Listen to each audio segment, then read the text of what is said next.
There is something spinning in a basement in rural Ohio right now. No battery, no power line running to the house. No lithium, no subscription to an energy company. Just a wheel. Heavy, slow, quiet. Storing enough solar power to run a family of 6 through the night. And the man who built it spent less than $3,000. I know that sounds like a headline designed to get you to click away, so stay with me for 90 seconds. Because by the end of this video, you are going to have a complete picture of a technology that has been working quietly for 70 years. A technology the energy industry has had every reason to make sure you never heard about. This is not a conspiracy theory. This is mechanical engineering, and it is simpler than you think. Now let me show you how this wheel actually works. If this is the kind of thing you want more of, real, practical, off-grid knowledge, hit subscribe right now and tap the bell. I put out one video a week on Grow Your Ground, and I never waste your time. Now, the problem. Here is the situation most of us are in. You pay a power bill every month. That bill has gone up every year for the last decade. And when the grid goes down, which it does, more than it used to, you lose food, you lose heat, you lose whatever you were doing. So you start looking at solar, and very quickly you run into the battery problem, because solar panels are cheap now. But storing that power overnight? That is where the industry charges you. A properly sized lithium bank costs between $14,000 and $22,000. In 8 to 12 years, you do it again because those batteries are done. Lead acid is cheaper and dies faster. Salt water is expensive. That was the situation I was in 3 years ago. 3 blackouts in one summer. I lost a full chest freezer of venison and beef. I was done waiting for the grid to get better. A friend of mine, a retired tool and die man named Harlan, mentioned something. He said he had been helping families in a plain community in Ohio rebuild a barn, and he said something I could not shake. He said, those families have electric lights, refrigeration, and power tools, no power lines, no solar batteries in the way you're thinking. Just spinning wheels in their cellars. I thought he was pulling my leg. I drove out anyway. What I saw changed everything. A flywheel is not a new idea. It is one of the oldest machines human beings ever built. A potter's wheel is a flywheel. A millstone is a flywheel. The principle goes back thousands of years. Here is all it does.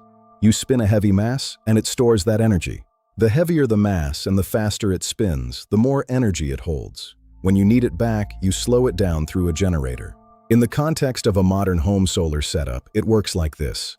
During the day, your solar panels produce power. Instead of sending that power into a chemical battery, you send it to a DC motor. That motor spins up a large, heavy wheel, usually made of cast iron or reinforced concrete, between 300 and 500 pounds, mounted in a sealed housing in your basement.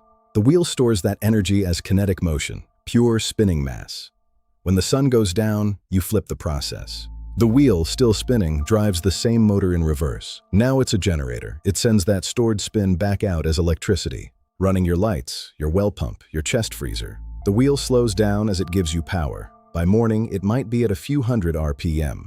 Then the sun comes up, the panels kick in, and the motor spins it back up again. Every day, the same cycle. No chemicals degrading. No cells dying. No capacity creeping downward year after year. Now here is what makes this genuinely different from a battery. A quality lithium battery bank is rated for roughly 4,000 charge cycles. That is about 11 years of daily use. After that, it is trash. In 2004, NASA tested a flywheel unit. It ran for more than 100,000 cycles, 100,000, with less than 3% degradation. The Amish wheel I saw had been running for 9 years without a single dollar of maintenance beyond bearing grease once a year. That is the physics of it, and the physics does not care who it inconveniences. Now I want to tell you about a document. In 1978, a report was filed with the Department of Energy. It was called the Sandia Kinetic Storage Assessment. Its conclusion was straightforward. Flywheel storage for residential use was cheaper, safer, and longer lasting than chemical batteries. The report recommended federal incentives to develop the tech for rural homes. That recommendation never became policy. It died in committee. The same committee that received testimony from 3 major battery manufacturers. Those groups testified that chemical storage was the future. They said flywheels were unsafe, that federal research dollars should flow toward lithium. Within 2 years, the Sandia report had been filed away. An engineer named Harold Bronner put it on the record. His written testimony runs 43 pages.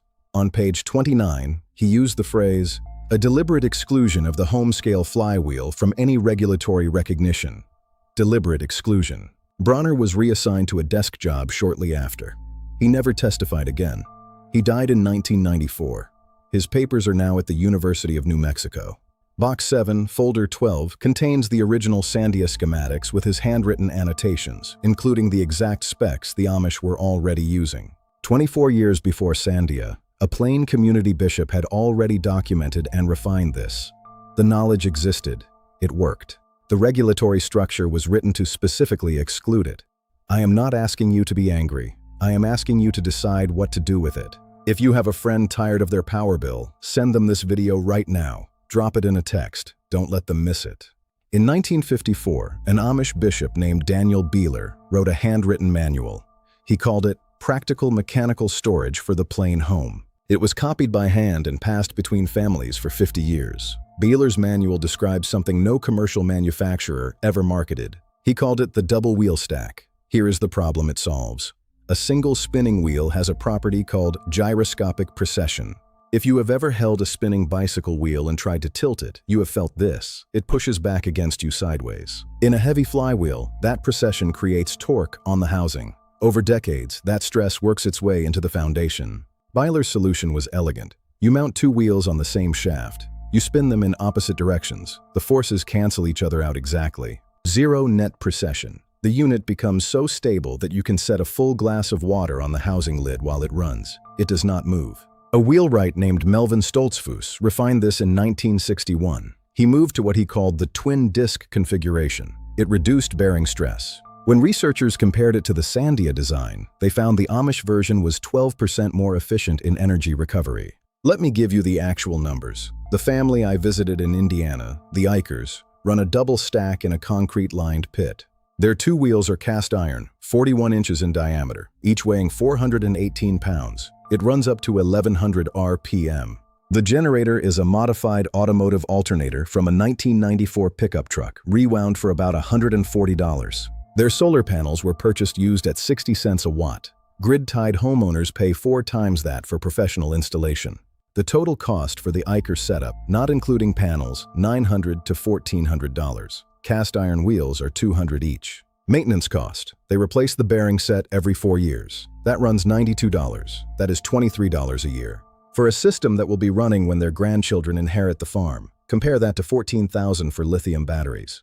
A homeowner building from scratch using salvaged materials, a used treadmill motor, a steel drum, can come in under $2,000. I know what you're thinking. I am not a machinist. I cannot balance a wheel.